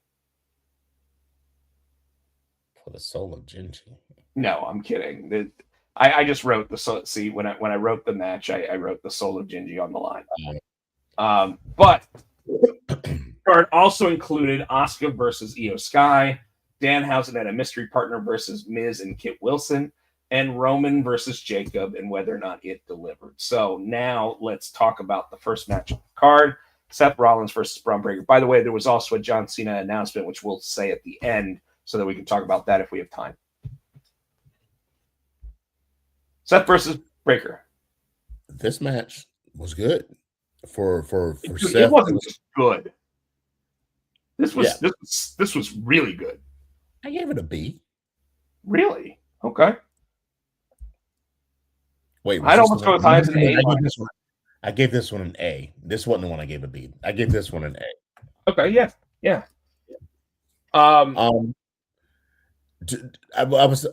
was pleasantly surprised that there weren't any real shenanigans till at the end when the rest of the Vision came down, right? And Seth kind of knew it was coming because he kind of smiled when he saw Heyman jump on the ring. He kind of smiled and went and got the chair and just kind of looked around. He was waiting for it. But other than that, I think it was the back and forth I thought was even and fair. You know what I mean? Nobody really dominated too much. I want to know, do you think there was a spot towards the middle of the match? I don't know if Seth was going for what he was going for, but he kind of slipped off of Breaker and landed on his head. You think that was whose fault was that? Was Breaker supposed to catch him or Seth? Was the timing? What do you think? They just didn't practice the match enough ahead of time more than anything else, or they just got slippery because I mean that happens. Okay. Michael Turner said Backlash was so bad. Oh my God, so bad. Worst pay-per-view ever seen. I am going to say that I disagree. While I felt like it was short and needed at least one more match, I felt like everything on it pretty much delivered. And Yes. and I will continue to talk about that. This match I thought was incredible. I thought for making sure that you're giving ESPN their money's worth, I felt like this was a solid match. And if I remember correctly, Breaker goes over in this, right? Mm-hmm. And Which I don't think it's over. I think I want to say this is going to be one of those. It'll probably be a trilogy. They'll probably Breaker wins, Seth will win the next one, and then they'll have a tiebreaker, which Breaker will probably win that. this is setting up for if not a standard steel cage match, this is definitely setting up for a Hell in a Cell Mm-hmm. between those two. I could not agree more. Next up, we had Sammy and Trick Williams, the soul of Gingy, on the line. And I only say that because Trick Williams got cheered at like Road Warriors levels. Dude, And those Sammy's horns name those got horns booed out of the building. when those lights go out, people already started. Then when the horns hit, forget it. Forget it. Yeah. And the whoop that trick at the top of their lungs, dude. It's so funny. He never it was one of those what I always talk about Rock's Austin thing. He never really changed. The fans changed for him. He never really changed what he was doing. You know what I mean? Trick could have easily walked in as a babyface, and I don't think he'd be as over as he is right now.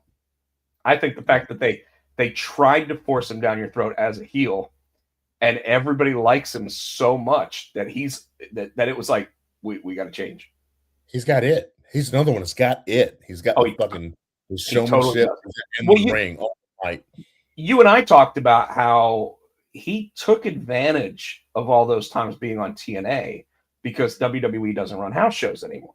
So the idea that you are getting more reps and getting yourself more ready and everything else and going against, I mean, let's be real, TNA might have a lot of young guys in it, but it has a lot of senior veterans.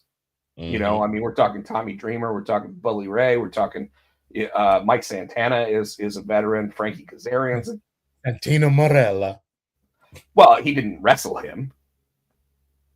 No, I'm saying, but they give him. Oh, give him advice and everything. But the fact that he was actually able to get in the ring with a bunch of these guys is something that is. He get in the ring with Tommy Dreamer? I don't know. Probably not. Probably not. And I said Santana. You said he didn't get in the ring with. He didn't get in the ring with anybody else either. Mike Santana. That's about it. Yeah, but what I'm saying is other guys, the season ones you named. Moose. So. Okay, you didn't say that. You said Bubba Ray. I did, and you're right. I was in the ring with them, and you said Santino, and you're right. You're right. So, anyways, but it helped his advancement, and it got him like to where he understands a crowd better than a lot of the people at NXT. Because let's be real, NXT is mainly in that CWC, right? So you're getting the same crowd week in, week out, so you're going to get the reactions that you want. Whereas as soon as you're out of that, that's when the real fan is there, and they can tell you whether or not they like you. I think Booker T had a lot to do with that too, because he has a lot of Booker T mannerisms. You know what I mean? I think Booker T being in his ear and probably coaching him too helped him out a lot, because Booker T was another one that was the total package too. So yeah. 100%. And if there's someone that you can actually say he emulates more than anybody else, it probably is Booker T. Yeah. Next matchup was Asuka versus Io Sky. Match of the night. I mean, the two women gave everything here. And then they pulled a curtain call moment at the end. So is Asuka leaving? I think she has something that's causing her to have to be out. I wouldn't be surprised if they just hadn't announced Asuka's release. Asuka's release? Or you meant what's her name? Kyrie got released. Yeah. So I wouldn't be surprised if they just hadn't announced that Asuka's going to be released here shortly. Oh. At the same time, I don't think she is. Rumor is that in 2024 she signed a long-term deal with WWE, but they don't want to let her go because if they let her go and she goes to fucking well, New she Japan might or be thinking her career's about done, man. She's 40, 44, 45 years old. You know, and I'm not saying that that's an age to quit. If you want to keep yourself in shape and do it constantly, sure. But she probably realizes after all the years of putting in, 50, 75, 200 matches, whatever the case might be, when you're getting 13 matches a year, your body's going to get beat down a lot faster than when you're doing 50, 60 matches a year. You know what I mean? Because you're not building up the calluses. Oh, okay. I was about to say. Okay. Now granted, I feel that Asuka's typically wrestled a more safe style. Like the Miz or somebody where she is definitely a catch can, stay in the ring for most of it, maybe doing a suicide dive every so often, but not like Io where she drops herself on her head every single match. And the whole spitting thing, she put up the notebook thing, that was genius. When she grabbed Wade Barrett's computer and got it spit on so that she didn't, it really was. The favorite part of that was Michael Cole said, "She's got your notebook." Wait, I noticed you have not any notes in there. That made me pop. All right. Now, if you were going to hear me talk about the worst moment of the night, what would you think it was? It had nothing to do with this match, by the way. It would have to be your Danhausen. Danhausen and before you get started, there's something that I want to say. Well, I was just going to say this isn't going to be my least favorite moment of the night. Probably the John Cena moment, but so all night, and it caught my eye at the beginning of the pay-per-view. There was a little person, when you come down the ramp, and that right there in that corner when you get to the bottom of the ramp, all night there was a little person with the camera. He's taking pictures, high-fiving. When this shit came out, all of a sudden you didn't see the little person anymore. He was moved, and the guy that was standing beside him was on that corner. And then when the match was over, like the next match, the little person was back. I'm wondering if he got offended because the look on his face when that Minninghausen came out, I'm like, it's about to be some shit. He is pissed. Well, you already announced who the mystery opponent or mystery partner was. Danhausen uses a cloning machine. This was so stupid. It was so stupid. So and initially the crowd thought so, right? Like when you heard it, like Minninghausen got the same reaction as Danhausen at Elimination Chamber. But do you know who Minninghausen was? He was El Torito. Oh, really? So about halfway through that match, if you listen to that crowd, they're into him because he is delivering the goods.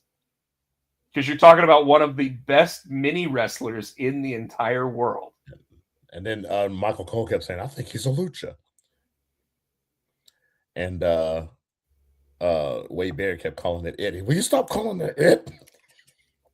And when he got kicked in the face, Wade goes, all right, I want to make sure. Are we absolutely sure that's not a child?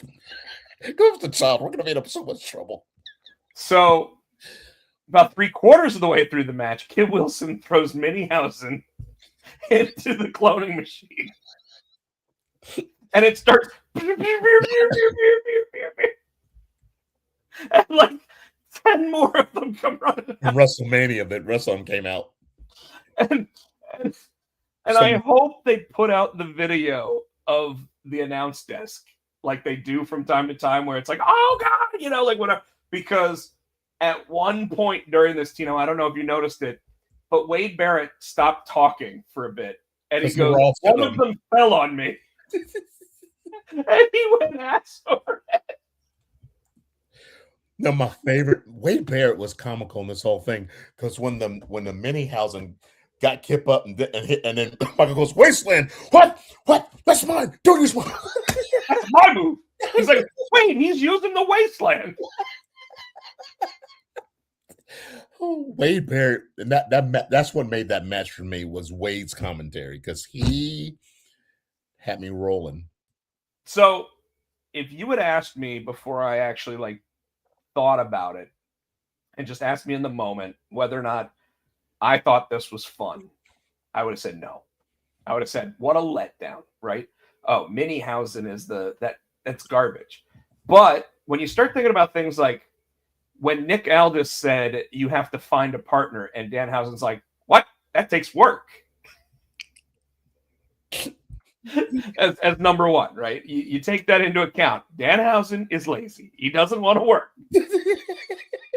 So that's number one. Number two, when you take all that into account and everything, and you start thinking about it, here's where I heard something that reigns 100% true.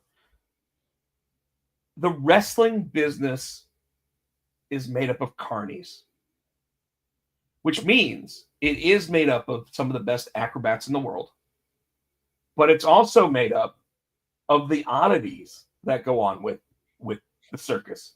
The bearded lady, the one-armed man, the guy that shoots the gun and bites the bullet, right? All that stuff. That's a carnival. That's a circus. That's what pro wrestling is. So in these moments, when you're taking a really heartfelt match like Asuka and Io and trying to separate it from what is bound to be a beatdown match between Roman and Jacob, and you want to fill in the gap with something, filling it in with the comedy here, I think made perfect sense. Now that I think about it, it again, like Michael said, worst pay-per-view ever, worst PLE, blah, blah, blah. And when you actually look at it at face value, yeah, having the two comedy matches, and I'm throwing Sammy and Trick in there as a comedy match only because of the build up to the match. Right. The match itself was fine. But here, the crowd by the end of that match ate it up, and they loved it. And once again, we have to think, while you can't really afford kids going to the show, if you've got kids at home in the audience watching it, their favorite part of the match was probably Danhausen. Yeah. And you have to think about it that way. That's why we like Orange Cassidy. That's why we like Darby Allin. That's why we like, Danhausen. It's because there is a place in pro wrestling for them. And the fact that Danhausen is as over as he is right now is not astonishing to me. It is something that absolutely makes sense because of how they use it. Okay, I give you that. So I know you were probably thinking this was going to be my least favorite match of the night, but it wasn't. Now that I thought about it and watched some of the stuff back, and all of that stuff around the announce desk where all those Minihausens are dancing around Wade and he's like, get away from me. Just trolled on me. One of them trolled, but when one of them fell on me and like that. I can't wait to see the WWE video footage of that. All right, our main event, Roman versus Jacob. Did it deliver, Tino? Yes. At first, I was upset the way it ended because it was a good match. It was a good back and forth match. I was upset the way it ended, but because you would have went the way I said last week, right? What you say? Jacob throw the Tom and Death grip on him, and he sits there, passes Roman out. He doesn't let go, and then he gets disqualified. But even in loss, he still looks strong, and I respect Roman. Let him have his moment. Roman let him still look because it's not going to kill Roman to take that loss, right? But right, but this wouldn't have been a loss because the ref would have made the decision to change the result. He'd have been like, while Roman's passed out, he sits there, gets ready to hold Jacob's hand up, and Jacob won't let go of the hold, so Jacob gets disqualified. So no, and no, Roman lost. Roman won, even though Roman won. I'm sorry. Right, I wouldn't have had Roman initially win. I wouldn't have had him get the 1, 2, 3. I thought that was kind of pussy booking from WWE when they had the other thing in their back pocket. I don't like the way Roman looked desperate, and he still cheated to win. He pulled that turnbuckle cover off. and Yeah. slammed him into it. So that was a kind of a heelish, but he's still, you know what I'm saying? Well, there were a couple times in there where Jacob's, that at the beginning of the match, Jacob got hit with the Superman punch and got hit with a couple other things, and you're like, oh shit, he just got up from that. But later on in the match, his head wore down. He took the spot on the top of the turnbuckle, and then at the end when he went into the open turnbuckle, and I was like, we're always told that Samoans can take that, and yet here we are going, oh, he loses right after a spear after that, But like you said, though, might have just wore him down. Like he did get hit in the head a while. I mean, Samoans are still humans. You know what I mean? Yeah. Are they? Roman wore him down. Roman wore him down. I thought it was a good match. I thought it was a good match. I enjoyed it. I thought it. I thought it. I don't even know if it was Jacob's best match since coming to the WWE, but I enjoyed the match. Once again, I feel like they didn't go as far as WWE probably needs to, because they're really playing it safe in the ring these days. But again, I think it's another one of those same thing we said with the match with Braun and Seth. I don't think it's the last time these guys are going to meet. So they probably played it safe. Now it'll probably, you know what I'm saying? I don't think this is it. I think this is going to be. Well, you got a Saturday night's main event, and I think you got an Italy, not an Italy show, but one out of the country show before the end of the month, because we know that Roman's off the month of June. And I think he's off the month of June, and I think they're going to use this time to take Jacob off too, because he assaulted all those officials. So I think he might be. Well, I think they're going to have one more match before that. But they already did the unsanctioned match against Drew, so I don't think they're going to go unsanctioned. Maybe they go like maybe they suspend Jacob right now, but Roman demands the match, so Jacob gets most of the month of May off. But then at the end of May, he gets the match against Roman. That could be, because like you said, they're trying to save Roman dates too, and I think they want to keep this Roman Jacob thing. So if Roman's off TV, they might let Jacob, like you say, be suspended for a while. Maybe have Roman do like, you know how they do like sometimes via satellite, or like they used to, like I demand him, and Jacob's still there, kind of making the match going, and then Roman comes back. You know what I mean? And they have the match. I mean, they could do that, or they could at least suspend the feud after this month. Like, I think because Roman's still scheduled to be at Raw's this month. It's next month he's not. Got it. Right? Okay. All right. So we got about 10 minutes that we can talk about this. Look at Michael Turner's name before you start. What's that? Look at Michael Turner's last name, because it goes to what we're about to talk about. I read it. I read it, but I wanted to actually start talking about it and then bring up his comment. Got it.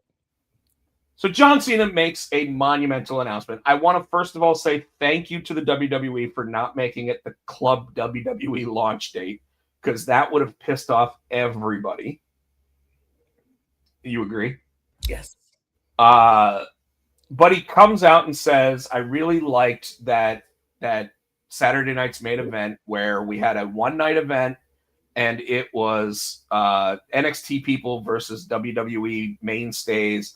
And for one night only, you got to see the future versus the now. And I like that. Then he said, so we're going to introduce a new title, and we're going to have the John Cena Classic, I guess invitational tournament, whatever you want to call it. So from my understanding so far, it's going to be a one-night tournament, which means multiple matches in one night. It'll be NXT versus WWE. Singles matches, maybe men, maybe women. I don't even know. The way that they made it sound is it's only going to be one night, so I don't think you can do men's and women's matches throughout the night. But what it allows for is the winner of this event. If they win the match, it doesn't necessarily mean they're going to win the championship, because the winner of the championship is going to be voted on by you, the fans. And then he said, every single person that has entry into it is eligible to win, which means they could be from a first round match and lose. and still win the John Cena Invitational Tournament Championship. So why don't they just say this is the wrestler of the year and let them vote on? Because like if I wrestle you, right, and I beat you, but you still, even though I won, you still can get, I don't get anything. You can still get voted to win. So it's pretty much a popularity contest at the end of the day. It is a popularity contest, except for the fact that, like, what if somebody shows out better in their one match than anybody else? Right? So your popularity thing, like let's think about remember the Cruiserweight Classic when they did that? Yes. Or the Mae Young Classic in NXT. Mm. Like, a lot of those people we didn't know. So when they finally had their matches and everything, certain people got signed, even though no one expected them to get signed, because they were like, oh, well, they really showed out in these tournaments, so they get signed from it. Rhea Ripley, I think, Tegan Knox was one that got injured during the tournament, got signed because of how much fanfare she had. That kind of thing. So I could see someone like, like Nathan Frazier, if he was still in NXT, coming into this tournament, showing out massively to when they go, okay, the voting's open for it, people vote for him. Mm-hmm. Problem is that, like, if you're doing all the voting and you're doing a single night tournament, like, the way I would do it is I would actually have people vote on the winners of the match, not release the results, have that match happen, and have the winners in terms of the results actually go over in the match. Problem you run into even there is that the NXT people aren't as well known as the SmackDown and Raw people. Right. That's where the problems all run into it. So I think that's, it's interesting, and it'll be a one night only tournament. So, I mean, and when I say that, I mean, even if it goes longer than one night, like, it'll be a tournament where this championship isn't defended. Yeah. So there's going to be like the like the Dynamite Diamond Ring. That, or what they do in Saudi, the Saudi. The Crown Jewel champion. Yeah. Yeah. So it's not something they're doing to defend. So they'll defend it once a year, probably. Well, I don't even think they'll defend it once a year, but it might get them entry into the following year if they want to be in it. But I don't think it's going to be that way. So when Michael says, "Why do we need another championship?" It's not and so he says, "Why bring in another title? You don't use all the ones you have." You're right, and a lot of that's because WWE only runs 4 matches per card per week in most cases, so they don't use all their championships as often as they should. And I agree with you there, Michael. But at the same time, I think that having a single night champion thing here would be perfectly fine. How do you feel, Tino? Yeah. Like I said, so it's just, I would say if it wasn't a popularity contest, it'd be a good way to push newer talent. You know what I mean? Yes. So I see what he's trying to do, but I don't think it's going to. And he said they're still working on it, so they're probably still tweaking it. But I'm going to wait and see what they're going to do. He probably gave them an idea. He's going to hand off the idea. They're probably going to create a brand new event around John Cena. It's probably going to be called the John Cena Classic. Yeah. And I wouldn't be surprised if they run it, they see how it goes, and if it works, it works. So he said it might be a year, 5 years, 25. So he's looking at doing once a year. So, but a popularity contest actually isn't a bad thing. I think that it's something that they can use to their advantage and actually get some real weight out of. Because if they bring somebody in like a I don't even know. Tony might do better than some other people. But my worry is you've got somebody who was a good worker, like give me a good Miz. Like a Miz, right? Then you have a Javon Evans, who's a good worker, but because he's so hot right now, that's that popularity. So somebody who is a good worker and probably deserves it ain't going to get it because this guy's popular. You see what I'm saying? Well, maybe what they do is they figure out, like, because I'll assume they're going to open the voting at the beginning when they announce brackets. And maybe they go, okay, this is 50% is your vote, and the other 50% is how you do in the matches. That's fair. I can do that. Well, it's not fair because there's still one guy making the decision on the matches, but true. it'd be more. It'd be something that would at least even out some of the odds, I think. Anyways, Tino, I know that you want to get. Well, I think they should have judges. Remember how they used to have like the 3 judges sitting at the table, kind of like a boxing match, and you points. So you get half of it is the fans, and then the other half is the points. I think that's fair. You got 3 different people judging on a point system.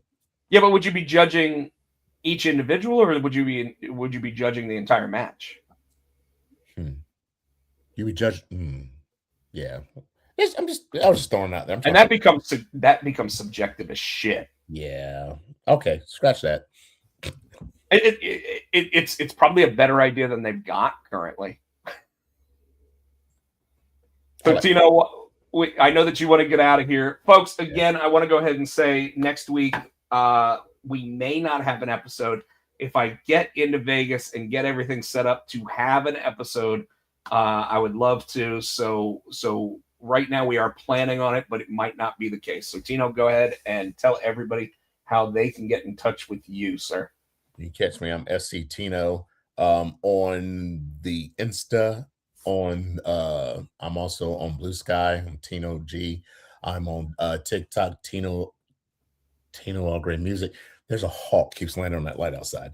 Tino All Gray Music. You can catch us on Facebook.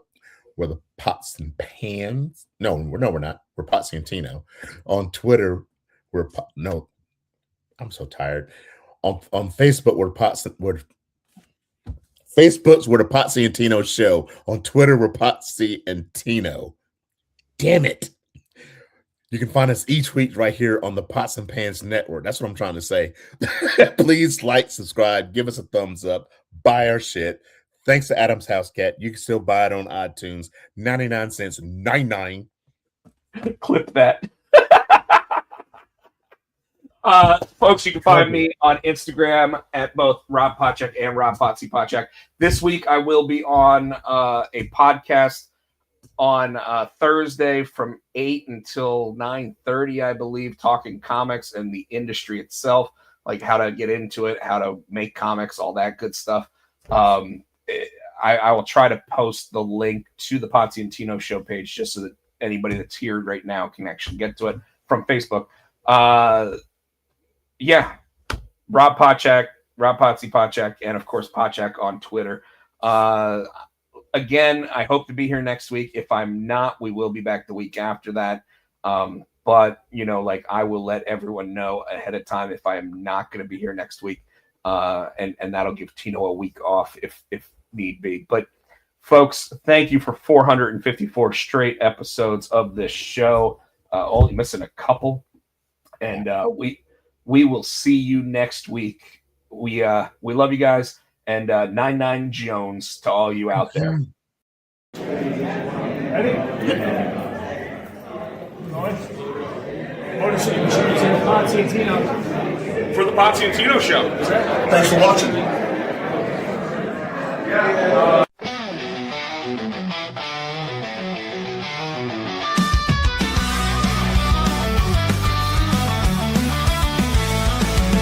Monday night, it's time to go. Turn on the screen with the good time shows. Wrestling life and who knows what. If it's cool or weird, they're talking it up.